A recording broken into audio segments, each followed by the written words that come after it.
Hello everyone, जय हिंद। कैसे हैं आप लोग? आई होप कि आप सभी लोग बहुत अच्छे होंगे। तो साथियों, जैसा कि बात करते हैं दिवाली के उपलक्ष्य में हमने अपनी स्टडी को कहीं ना कहीं स्थगित कर दिया था। तो दोस्तों, आज से फिर से प्रारंभ करते हैं और एक नई जोश के साथ, एक नई ऊर्जा के साथ। तो दोस्तों, आप लोग कमर कस लीजिए।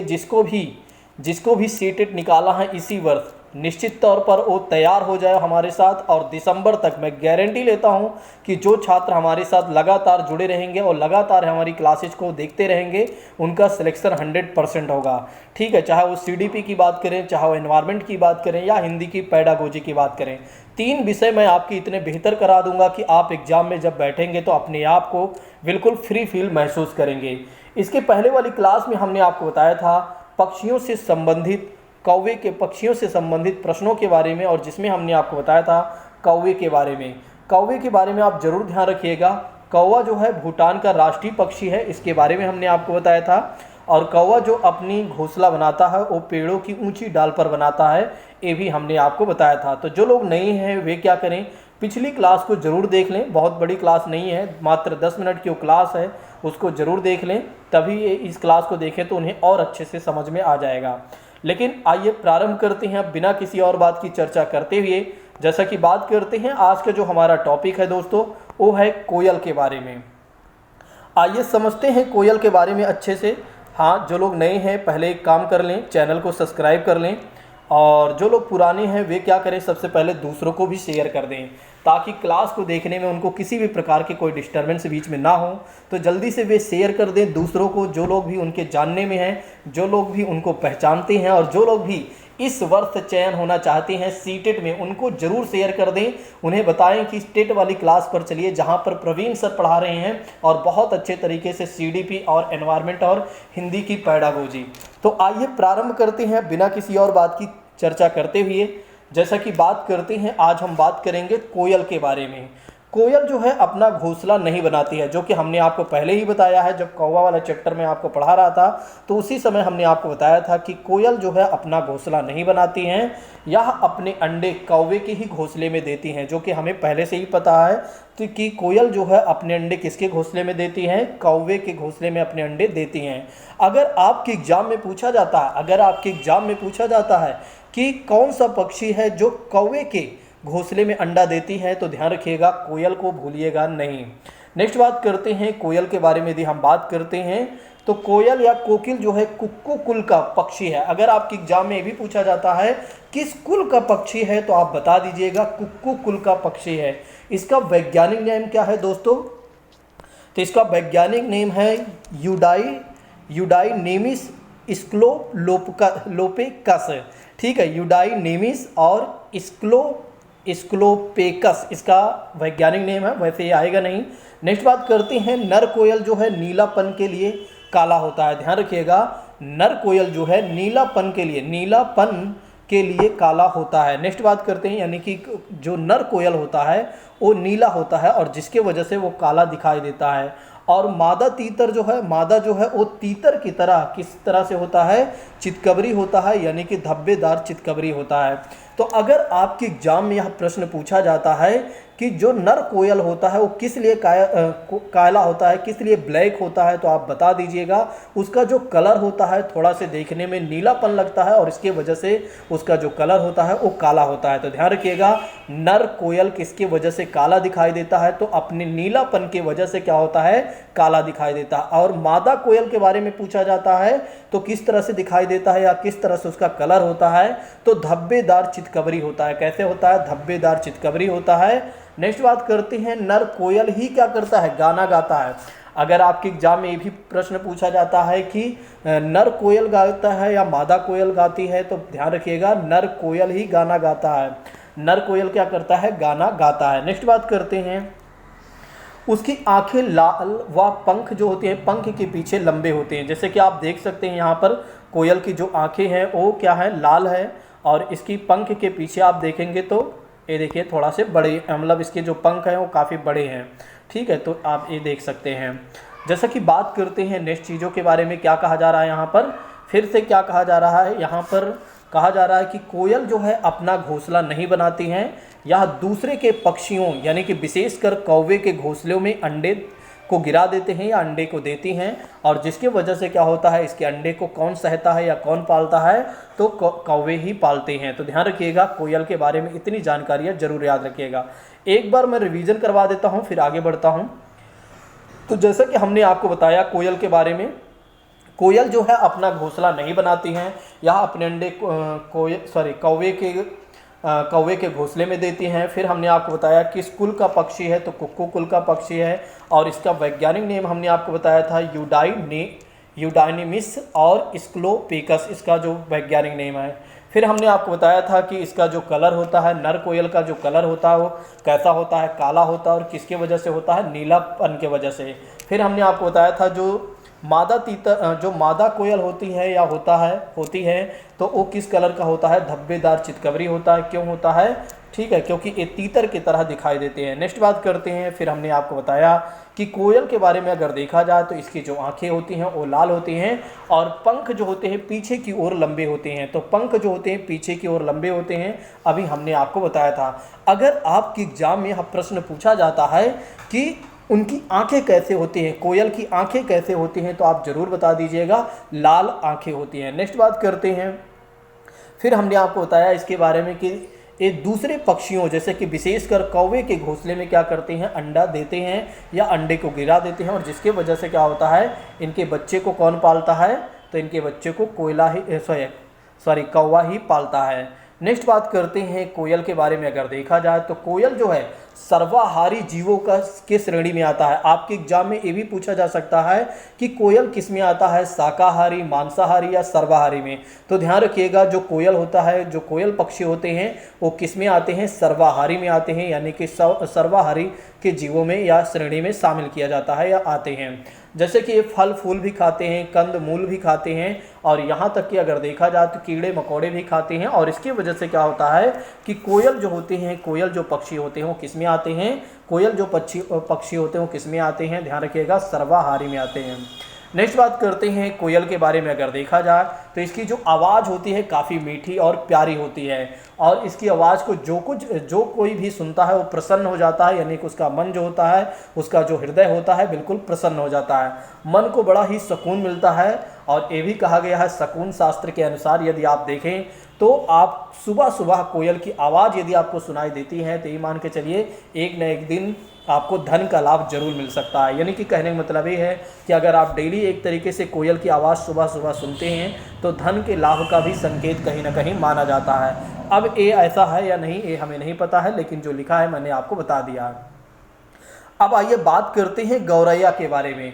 गौरैया के बारे में अगर देखा जाए तो गौरैया अपना घोंसला कहीं भी बना लेती हैं। गौरैया जो है अपना घोंसला कहीं भी बना लेती हैं। क्यों बना लेती हैं? क्योंकि बड़े छोटे होते हैं और एक घरेलू पक्षी भी माने जाते हैं। जैसे कि आपके घर में अलमारी होगा, उसके ऊपर आप देख सकते हैं आईने के पीछे दीवार पर। अब तो गौरैया नहीं देखने को मिलते हैं। जब मिट्टी के घर हमारे गाँव में हुआ करते थे तब गौरैया बहुत ज़्यादा देखने को मिलते थे। नेक्स्ट बात करते हैं गौरैया के बारे में और भी जानकारी अगर देखा जाए तो इसका जो एक तरीके से देखा जाए तो ये पासरीफॉर्मीज गढ़ के छोटे पक्षी होते हैं। किस तरह के पक्षी होते हैं? छोटे पक्षी होते हैं जिन्हें पैसरी डाए या जीव वैज्ञानिक कुल में संगठित करा गया है। ठीक है, तो इतना ज़्यादा आपको डीपली नहीं याद रखना है। गौरैया के चित्र अगर देखा जाए तो गौरैया इस तरह से देखने को हमें मिलेंगी। देखिए गौरैया जो है अगर आप देखे हों जो गांव वगैरह में रहते हों तो पहले उनके घरों में अगर वे कहीं ना कहीं महसूस किए हों आज से 10 साल 15 साल पहले, तो उनके घरों में ज़रूर गौरैया देखने को मिले होंगे जो मिट्टी के घर होते हैं। इसीलिए इन्हें घरेलू पक्षी भी कहा जाता है। आप देख सकते हैं ये है गौरैया हैं, गौरैया पक्षियां हैं, इस बात को ध्यान रखिएगा, या पक्षी हैं।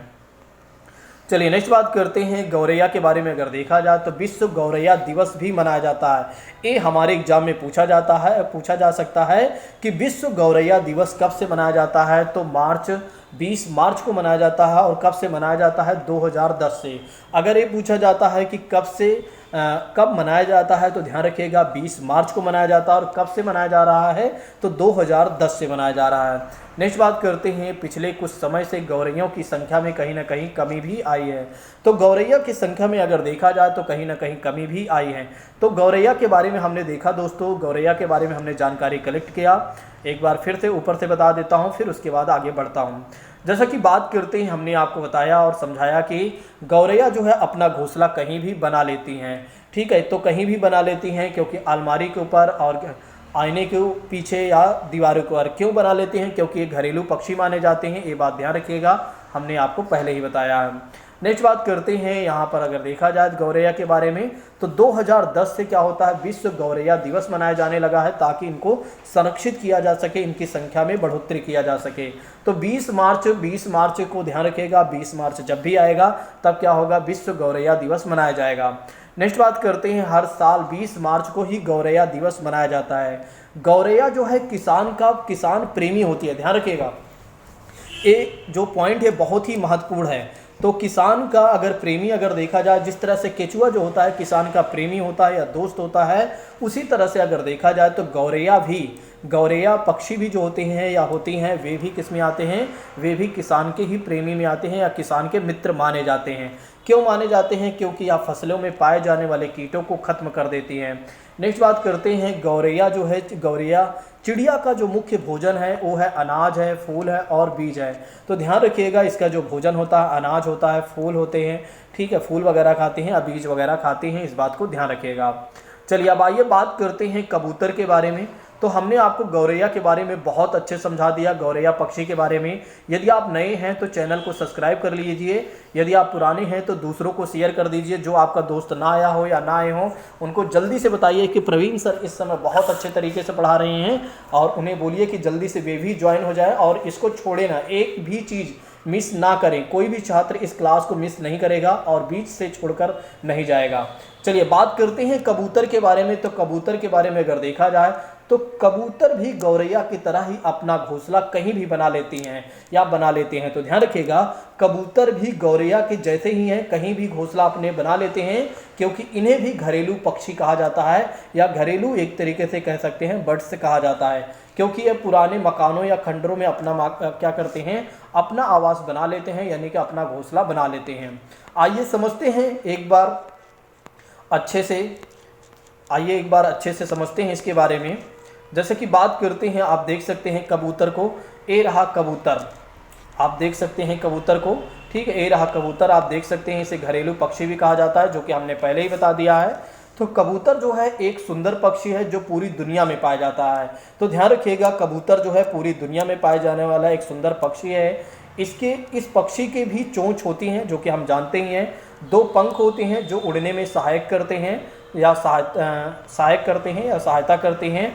कबूतर की उड़ने की जो रफ्तार होती है लगभग अगर देखा जाए तो 50 से 60 किलोमीटर प्रति घंटा होती है। तो हमारे एग्जाम में यहाँ क्वेश्चन पूछा जा सकता है या प्रश्न पूछा जा सकता है कि कबूतर की लगभग चाल कितनी होती है उड़ने की, तो लगभग अगर देखा जाए तो 50 से 60 किलोमीटर प्रति घंटा होती है। कितनी घंटे होती है? 50 से 60 किलोमीटर प्रति घंटा होती है। नेक्स्ट बात करते हैं, कबूतर पक्षी का मुख्य भोजन जो है अनाज है, फल है, दालें हैं और बीज होते हैं। नेक्स्ट बात करते हैं, भारत के कबूतर सफ़ेद और स्लेटी रंग के होते हैं। तो कलर को जरूर ध्यान रखिएगा कि इनके कलर कैसे होते हैं, तो ध्यान रखिएगा सफ़ेद व स्लेटी रंग के होते हैं। नेक्स्ट बात करते हैं, कबूतर को शांति का प्रतीक भी कहा गया है। शांति का प्रतीक भी कहा गया है क्योंकि यह एक शांत स्वभाव का प्राणी होता है। नेक्स्ट बात करते हैं, प्राचीन समय में कबूतर का जो उपयोग हुआ करता था वो संदेश भेजने के लिए किया जाता था। युद्ध के समय अगर देखा जाए तो संदेश पहुंचाने वाले कबूतर को जंगी कबूतर भी कहा जाता था। तो दरअसल अगर कबूतर के बारे में देखा जाए तो युद्ध के समय ये क्या करते थे, संदेश पहुंचाते थे, इसलिए इन्हें क्या कहा गया है, जंगी कबूतर भी कहा गया है। नेक्स्ट बात करते हैं, कबूतर को अगर देखा जाए तो हमेशा झुंड में पाए जाते हैं। तो लगभग अगर देखा जाए तो इनकी मुख्य विशेषता एक और भी है, ये हमेशा झुंड में पाए जाते हैं। और इनका जीवन काल कितना होता है, तो इनका जीवन काल होता है 6 से लेकर 10 वर्ष। अगर आपके एग्जाम में पूछा जाता है कि कबूतर का जीवन काल कितना होता है, तो आप बता दीजिएगा 6 से 10 वर्ष तक ये अपने जीवन जीते हैं, यानी कि लगभग 10 वर्ष लास्ट तक ये जी पाते हैं। नेक्स्ट बात करते हैं, कबूतर को पालतू भी बनाकर रखा जाता है। सफ़ेद कबूतरों को घरों में भी पाला जाता है, जो कि हम जानते ही हैं। और इसका अगर पालने की जो वर्ष देखा जाए 6000 से भी अधिक वर्षों से कबूतर को पाला जा रहा है, यानी कि कबूतर का इतना ज़्यादा महत्व है। 6000 साल पहले से ही कबूतर की प्रजाति यानी कि एक तरीके से कबूतर को पाला जा रहा है। सोचिए कितना पहले से इसका इस्तेमाल किया जा रहा है, यानी कबूतर को पाले जा रहे हैं। ठीक है, कबूतर जो है बड़े भवन व इमारतों पर भी अपना घोंसला बना लेते हैं। कबूतर की याददाश्त इतनी तेज होती है कि वह किसी भी संदेश को पहुंचाने में मतलब उसको कोई परेशानी नहीं होती है। गंतव्य तक यानी कि जो उसका डेस्टिनेशन होता है वहां तक वो पहुंचा देता है, जहां ले जाना होता है, मतलब कि जहां संदेश को पहुंचाना होता है वहां वो पहुंचा देता है। उसकी याददाश्त इतनी ज़्यादा होती है। तो दोस्तों, जैसा कि हमने देखा कबूतर के बारे में, एक बार फिर से मैं आपको समझाना चाहूँगा ताकि आपको बहुत अच्छे तरीके से सारी चीज़ें क्लियर हो जाएं। जैसा कि हमने आपको समझाने का प्रयास किया दोस्तों कबूतर के बारे में, एक मिनट आने दीजिए उसको टर्म्स को, और जो लोग नए हैं वे क्या करें, चैनल को सब्सक्राइब कर लें। तो कबूतर के बारे में अगर देखा जाए तो हमने बताया कि कबूतर जो है गौरैया की तरह ही अपना घोंसला कहीं भी बना लेती हैं या बना लेते हैं। और क्यों? क्योंकि ये घरेलू पक्षी भी माने जाते हैं। कहाँ बना सकते हैं? पुराने खंडरों में, पुराने मकानों में बना सकते हैं, जो कि हम जानते ही हैं। फिर हमने आपको समझाने का प्रयास किया था दोस्तों कबूतर के बारे में, फिर हमने आपको कबूतर के बारे में समझाने का प्रयास किया था कि कबूतर जो है एक सुंदर पक्षी है जो दुनिया भर में पाया जाता है। इसकी जो रफ्तार होती है उड़ने की, लगभग अगर देखा जाए तो 50 से 60 किलोमीटर प्रति घंटा होती है। बहुत सारे लोगों को आज पहली बार कबूतर के बारे में इतनी अच्छी जानकारी मिल रही होगी। नेक्स्ट बात करते हैं, कबूतर पक्षी का मुख्य भोजन क्या है? वो है भोजन जो है अनाज है, फल है, दालें हैं और बीज हैं। नेक्स्ट बात करते हैं, भारत की कबूतर जो हैं सफ़ेद और सिलेटी रंग के होते हैं। तो भारत के कबूतर कैसे होते हैं? सफ़ेद भी होते हैं और सिलेटी रंग के भी होते हैं। नेक्स्ट बात करते हैं, कबूतर को शांति का प्रतीक भी कहा गया, हमने आपको बताया ही है। यह एक शांत स्वभाव का प्राणी भी माना जाता है। फिर हमने आपको समझाने का प्रयास किया था कि कबूतर जो है संदेश भेजने का भी काम करता है। और जो कबूतर युद्ध के समय में संदेश पहुंचाते थे उन्हें क्या कहा जाता था? उन्हें जंगी कबूतर कहा जाता था। इनका जीवन काल कैसे होता है? इनका जीवन काल कितने वर्ष का होता है? 6 से लेकर 10 वर्ष। ये हमेशा झुंड में रहते हैं, ये भी हमने आपको बताया। और इनका उपयोग अगर देखा जाए तो 6000 वर्षों से अधिक इनका उपयोग किया जा रहा है। नेक्स्ट बात करते हैं, फिर हमने आपको बताया इनकी जो याददाश्त होती है बहुत ज़्यादा होती है। ठीक है, और एक किसी भी संदेश को आसानी से गंतव्य तक जहां पहुंचाना होता है वहां पहुंचा देते हैं। इनकी मुख्य विशेषता ये भी है दोस्तों। आइए अब समझते हैं बसंत गौरी के बारे में। जैसा कि बात करते हैं, बसंत गौरी जो है वो पेड़ के तने या गहरा छेद बनाकर उसमें अंडा रखती हैं। कहने का मतलब ये है कि बसंत गौरी जो है पेड़ के तने में अपना गहरा छेद बनाकर, मान लेते हैं ये पेड़ है, ठीक है, ये पेड़ होगा, ये पेड़ है और ये इसका तना है, ठीक है, और इसमें गहरा छेद बनाकर क्या करती हैं? अपना अंडा रखती हैं। कौन? बसंत गौरी। नेक्स्ट बात करते हैं, बसंत गौरी के बारे में कहा जा रहा है। देखिए यहाँ पर एक प्रश्न के माध्यम से मैं आपको समझा देता हूँ ताकि आपको और अच्छे समझ में आ जाए। देखिए, क्या बसंत गौरी की तरह कोई और पक्षी भी पेड़ के तनों में घोंसला बनाता है? तो बिल्कुल हाँ, खटपड़वा है जो इसे वुड फेकर के नाम से भी हम जानते हैं, बसंत गौरी की तरह ही पेड़ के तनों में या तने में क्या करता है? घोंसला बनाता है। तो ध्यान रखिएगा, पेड़ के तनों में जैसे खटपड़वा होता है, वुड फेकर जैसे होता है, वैसे बसंत गौरी भी होते हैं, यानी कि पेड़ के तने में क्या करते हैं? अपना घोंसला बनाते हैं दोस्तों। चलिए आइए बात करते हैं नेक्स्ट चीज़ों के बारे में। बसंत गौरी किस तरह से दिखाई देती है पक्षी? तो आप देख सकते हैं, ये है बसंत गौरी का चित्र है। अपने दिमाग में सेट कर लीजिए, बसंत गौरी को अपने दिमाग में सेट कर लीजिए। देखिए जो जो चीज़ें मैं आपको बता रहा हूँ, जिसका चित्र मैं आपको दिखा रहा हूँ, दिमाग में बिल्कुल सेट करते चलिए। अगर दिमाग में चित्र भी सेट हो गया तब भी आप प्रश्न को सही कर लेंगे। अब आइए बात करते हैं दर्जन चिड़िया के बारे में। इसको काट दीजिए, इसका कोई महत्व नहीं है। अब आइए बात करते हैं दर्जन चिड़िया के बारे में। दर्जन चिड़िया अपनी नुकीली चोंच से पत्तों को सी लेती है, मतलब सिल लेती है। कहने का मतलब ये है, पत्तों को क्या करती है? सिल लेती है। ध्यान रखिएगा, दर्जन चिड़िया जो क्या करती है? अपने घोंसलों को सिल कर बनाती है। जो अपने घोंसलों को सिल कर बनाती है उसे क्या कहते हैं? उसे हम क्या कहते हैं? दर्जन चिड़िया कहते हैं। यानी कि उसका नेम है दर्जन चिड़िया। और उसके बीच बनी देवी में अंडे देती है। मतलब उसके देवी क्या है? वो जो मतलब एक तरीके से क्या है, जहाँ घोंसला बनाती है उसके बीच यानी कि उसके अंदर क्या करते हैं?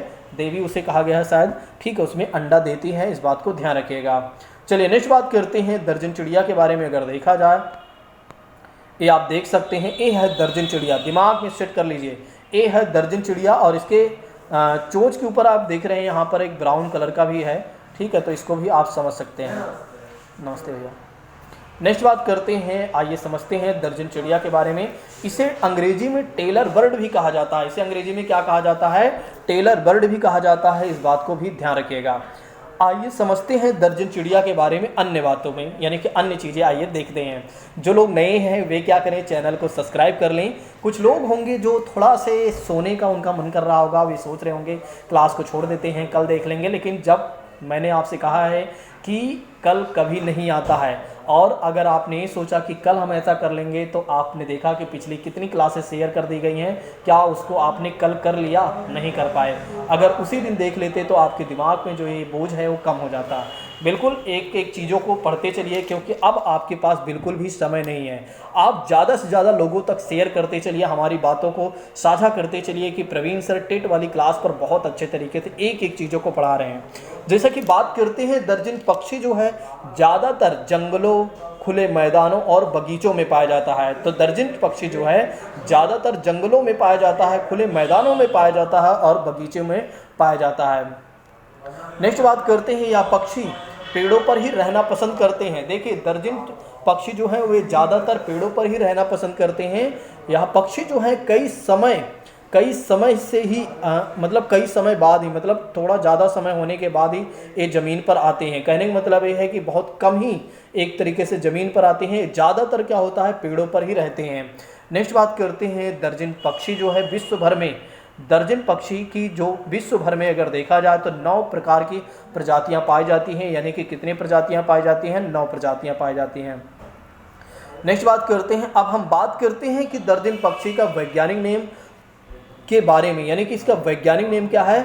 ऑर्थोटोमस है। इसका वैज्ञानिक नेम क्या है? ऑर्थोटोमस है, इस बात को ध्यान रखिएगा।